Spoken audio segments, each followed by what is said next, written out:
సచివాలయం ఉందా లేదా? ఎస్ఆర్నో ఉన్నాయి కదా. 11 మండల్స్ లో ప్రతి గ్రామ పంచాయతీలో సచివాలయాలు ఉన్నాయి. ప్రతి గ్రామ పంచాయతీలో నాకు తెలిసి దాదాపు 50 నుంచి 100 మంది వాలంటీర్లు ఉన్నారు. సో ఎక్కడ గంజాయి పండుతుందో మనకు నిజంగా తెలియదా? మనకు మనం మాట్లాడుతున్నాం.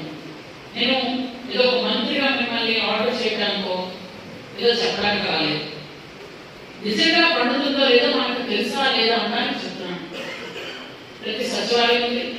సచివాలయం ఒక సెక్రటరీ ఉన్నారు, ఒక వీఆర్ఓ ఉన్నారు, ఒక ఏఎన్ఎం ఉన్నారు, 10 మంది స్టాఫ్ ఉన్నారు, ఒక 50 నుంచి 100 మంది వాలంటీర్లు ఉన్నారు, పోలీసులు ఉన్నారు, సచివాలయం ఒక కానిస్టేబుల్స్ ఉన్నారు. మనకి ఆ చుట్టుపక్కల ఎక్కడ